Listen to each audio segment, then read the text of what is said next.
سلطان محمود غزنوی اکثر رات کو بھیس بدل کر اپنی رعایا کے حال احوال سے باخبر رہتا اور ان کی تکالیف دور کرتا۔ ایک رات حسب عادت رعایا کا حال معلوم کرنے کے لیے بادشاہ سلامت بھیس بدل کر محل سے نکلے۔ گشت کرتے ہوئے ایک ویرانے سے گزرے۔ وہاں چند آدمی بیٹھے آہستہ آہستہ باتیں کر رہے تھے۔ سلطان بھی ان کے قریب جا بیٹھا۔ دعا سلام کرنے کے بعد پوچھا، تم لوگ کون ہو اور رات گئے یہاں کیا کر رہے ہو؟ انہوں نے جواب دیا، ہم چور ہیں۔ اور اب یہ بتاؤ تم کون ہو؟ سلطان نے کہا، بس میں بھی تم ہی میں سے ہوں۔ یہ سن کر وہ خوش ہوئے اور خوش آمدید کہا۔ وہ آپس میں اپنے اپنے ہنر اور کمال کے بارے میں باتیں کر رہے تھے۔ پہلے نے کہا، میرے کانوں میں یہ کمال حاصل ہے کہ رات کو جب کتا بھونکتا ہے تو میں یہ سمجھ جاتا ہوں کہ وہ کیا کہہ رہا ہے۔ سب نے سن کر کہا، بھائی واہ، یہ تو بڑے کمال کی بات ہے۔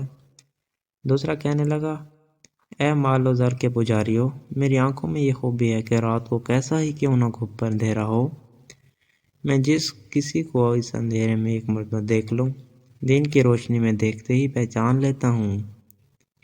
تیسرے نے کہا، میرے بازو میں اتنی قوت ہے کہ مضبوط سے مضبوط دیوار میں نقب لگا لیتا ہوں۔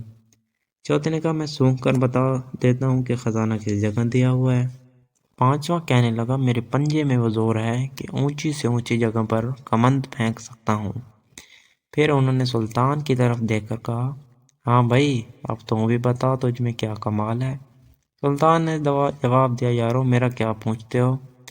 اللہ کی مہربانی سے میری داڑھی میں ایک خاص وصف ہے، وہ مجرموں کی قید سے رہا کر دیتی ہے، یا جن کو قتل کی سزا ہو جائے اس وقت اگر میں داڑھی ہلا دوں تو انہیں باعزت رہا کر دیا جاتا ہے۔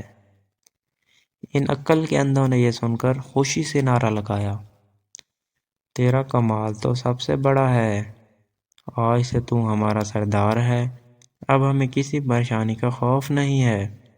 اس کے بعد چوری کا پروگرام طے کیا اور پھر سب چل پڑے۔ بادشاہ کے محل کی جانب نکلے۔ کتے کے بھونکنے کی آواز آئی۔ جو چور کتوں کی بولی سمجھنے کا دعویٰ کرتا تھا، ہراساں ہو کر دبی زبان میں بولا، غضب ہو گیا، یہ کتا کہہ رہا ہے کہ بادشاہ تمہارے دائیں بائیں ہی موجود ہے۔ یہ سن کر دوسرے چور ہنس پڑے اور بولے، ابے تجھے کیا ہو گیا ہے؟ بادشاہ کا یہاں کیا کام؟ وہ اس وقت محل میں اپنے آرام دہ بستر پر خراٹے لے رہا ہوگا۔ اتنے میں دوسرے چور نے کہا، دوستو، شاہی خزانہ قریب ہی آ گیا ہے اور بس اب تم اپنے اپنے فن کا مظاہرہ کرو۔ کمند پھینکنے والے نے محل کی چھت پر کمند پھینکی۔ پھر وہ سب آہستہ آہستہ کمند کے ذریعے محل کی چھت پر جا پہنچے۔ نقب زن نے نقب لگائی اور اس کمرے میں ساتھیوں کو لے گیا جہاں شاہی خزانہ موجود تھا، جس کے جو ہاتھ لگا جی بھر کر سمیٹا۔ اشرفیاں، ہیرے جواہر، سونے چاندی کے برتن وہاں سے نکال کر سارا مال ایک محفوظ جگہ پر چھپا دیا اور خود اپنی جائے پناہ میں جا کر بیٹھ گیا۔ سلطان موقع پا کر وہاں سے کھسک گیا۔